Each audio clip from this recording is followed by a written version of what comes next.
श्री सीतारामचंद्राभ्या नमः। वाल्मीकि रामायण अयोध्याकांड सर्ग 14 श्लोक 61 से 69। श्रीमद् वाल्मीकीय रामायण हिंदी अर्थ। सत्यं शिवम सुंदरम श्रीराम। श्रीमद् वाल्मीकीय रामायण। श्री सहित दिनकर बंसभूषण काम बहु छवि सोहई। नव अंबुधर बरगात अंबर पीत सुर मन मोहई। मुकुटांग दादी विचित्र भूषण अंग अंगन ही प्रति सजे।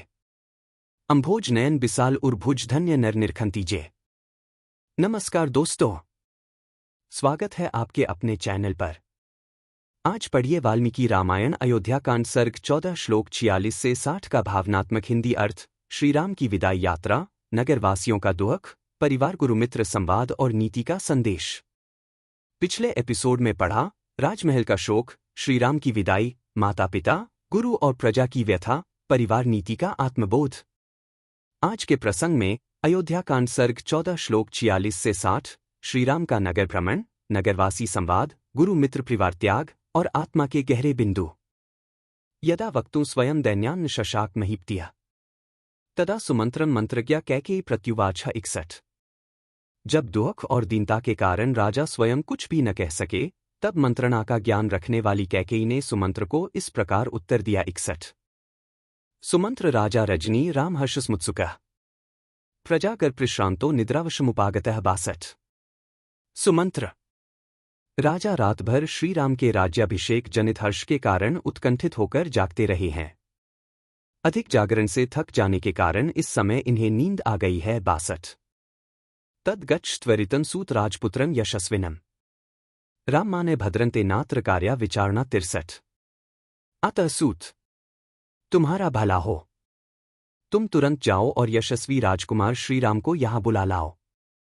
इस विषय में तुम्हें कोई अन्यथा विचार नहीं करना चाहिए। 63। अश्रुत्वा राजवचनम कथं गच्छामि भामिनी तच्छ्रुत्वा मंत्रिणो वाक्य राजा मंत्रिन ब्रवीत 64। तब सुमंत्र ने कहा, भामिनी, मैं महाराज की आज्ञा सुने बिना कैसे जा सकता हूं? मंत्री की बात सुनकर राजा ने उनसे कहा। 64।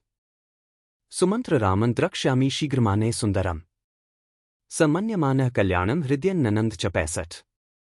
सुमंत्र, मैं सुंदर श्रीराम को देखना चाहता हूं, तुम शीघ्र उन्हें यहां ले आओ। उस समय श्रीराम के दर्शन से ही कल्याण मानते हुए राजा मन ही मन आनंद का अनुभव करने लगे। 65।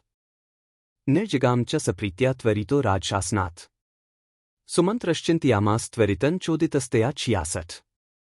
इधर सुमंत्र राजा की आज्ञा से तुरंत प्रसन्नतापूर्वक वहां से चल दिए।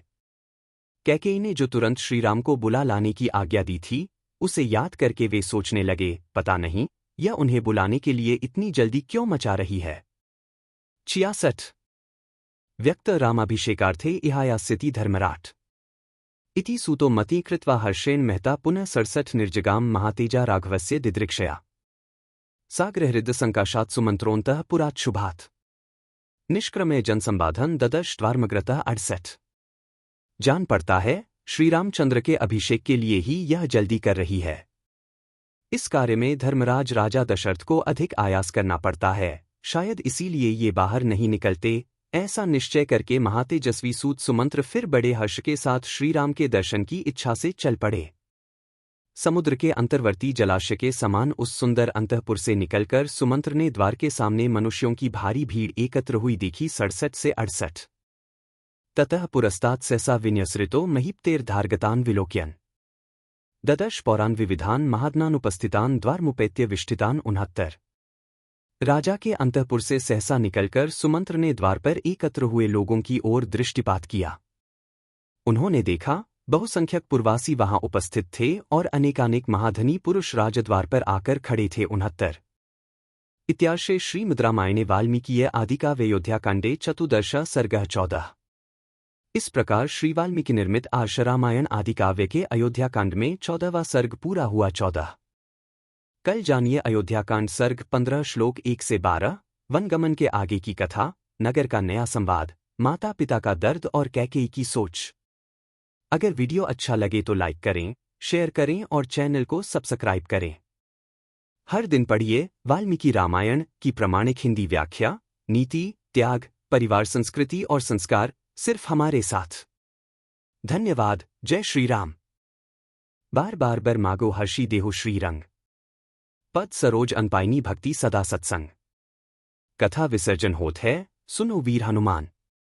जो जन जंग से आए हैं, सो तंग कर ही पयान। बोलो सियावर रामचंद्र जी की जय।